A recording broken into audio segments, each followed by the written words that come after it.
At my son's wedding, I was served last. I was left with only miserable scraps. And then all my life, I had lived for my only son, Michael. His father left us when the boy was only 3 years old, and since then, my whole world revolved around this bright, smiling child. I worked 2 jobs, denying myself everything so that Michael would have the very best: good clothes, tutors, summer camps. He grew up smart, well-mannered, and, as it always seemed to me, a grateful son. When he introduced me to his fiancée, Emily, my heart clenched with a bad premonition. She was a striking, bright girl, but in her eyes I saw cold calculation. Emily looked down on me as if I were some relic of the past, an annoying obstacle on her way to my son. Michael was blinded by love and noticed nothing. He kept saying, "Mom, she's not like that, you just don't know her. She's wonderful." I tried to believe it because my child's happiness was above all else to me. When they announced the wedding, I made the hardest and most important decision of my life. I had a spacious 3-room apartment inherited from my parents. I sold it without a second thought, bought the newlyweds a beautiful new 2-bedroom in a good neighborhood, and moved myself into a tiny studio on the city outskirts. "This is my wedding gift to you, kids," I said, handing them the keys. "Live happily, and may your home be full." Michael cried with gratitude and hugged me. Emily politely smiled and said, "Thank you, Mrs. Anderson." At that moment, I decided maybe I had been unfair to her. The wedding preparations fell to the bride's parents. They were wealthy people and immediately made it clear that everything would be organized at the highest level. I was politely but firmly excluded from all decisions. Choice of restaurant, menu, guest list, all was decided without my involvement. "Mrs. Anderson, don't worry, we will take care of everything. You're our guest," my future mother-in-law, Teresa, chirped. I felt unnecessary, but comforted myself with the thought that this was their celebration, and the main thing was for Michael to be happy. On the wedding day, I put on my best dress, styled my hair, and with a pounding heart, arrived at the luxurious country restaurant. Everything was decorated with incredible pomp: fresh flowers, crystal, silk ribbons.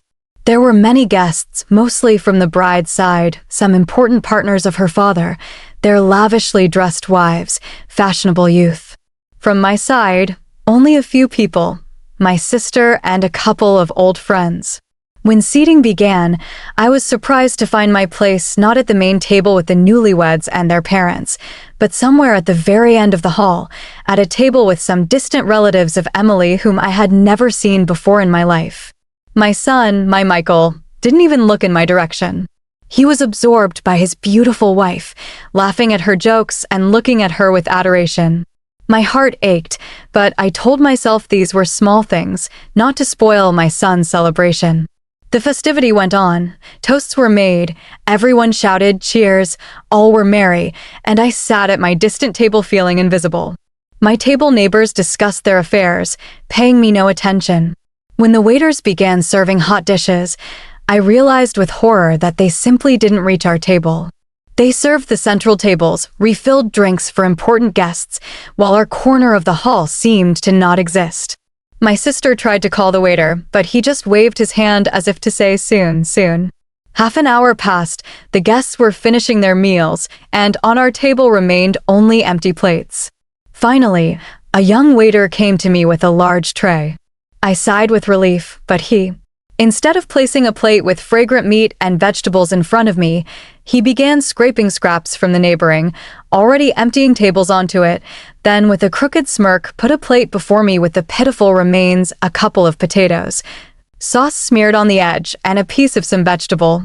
"Here," he said, looking me straight in the eyes, "this is all that's left. Bon appetit." At that moment, I saw Emily sitting at the main table cast a quick triumphant glance at me and whisper something into her mother's ear. Teresa barely nodded, smiling. In that second, everything fell into place for me. This was no accident, no waiter's mistake. It was a well-planned and cruel performance, directed by my daughter-in-law. She wanted to humiliate me, show me my place, trample me in front of all the guests, and most importantly, in front of my own son. And the worst part was that Michael allowed it. I lifted my eyes and looked at him. He noticed my gaze, saw the plate with scraps, and looked away. He simply turned away, pretending nothing had happened. All the pain, all the hurt, all the disappointment that had been building inside me instantly turned into cold, ringing rage. But I did not cry, did not shout, did not make a scandal, probably what they expected of me. I slowly and with dignity pushed the plate away, stood up from the table, straightened my shoulders, and walked firmly to the center of the hall, straight to the newlyweds' table. The music stopped, all conversation ceased, dozens of eyes fixed on me. Michael turned pale. Emily looked at me defiantly. I took the microphone from the stunned host. Dear newlyweds, dear guests, my voice was even and calm, without a single trembling note. On such a bright day, it is customary to give gifts. I also prepared a gift for my only and beloved son. I paused, looking straight at Michael. I didn't just give you money, I sold my family home, my 3-room apartment, to buy you your family nest. I did this from the bottom of my heart, because nothing is more important than my child's happiness. I moved into a tiny studio but was happy, thinking my son was happy in a spacious new apartment. A dead silence hung in the hall.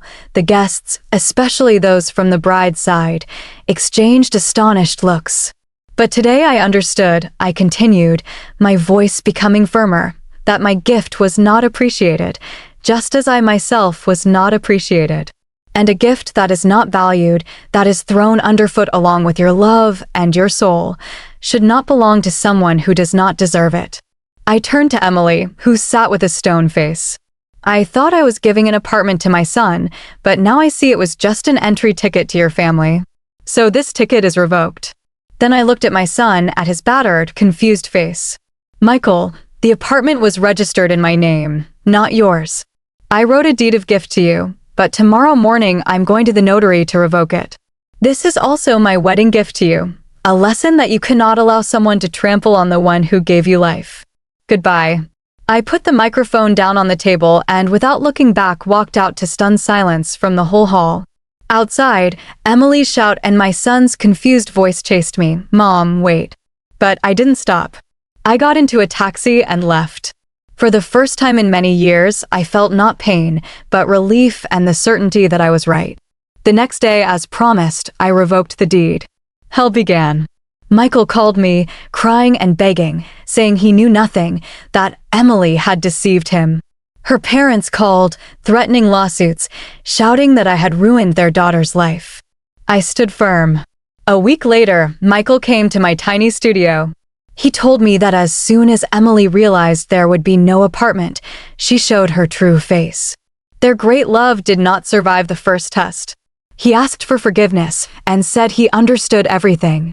I forgave him because he was my son, but our former trust, that unconditional closeness between us, was gone forever. He got his hard lesson, and I got my freedom and self-respect. Sometimes, the most important lessons in life come at an unbearably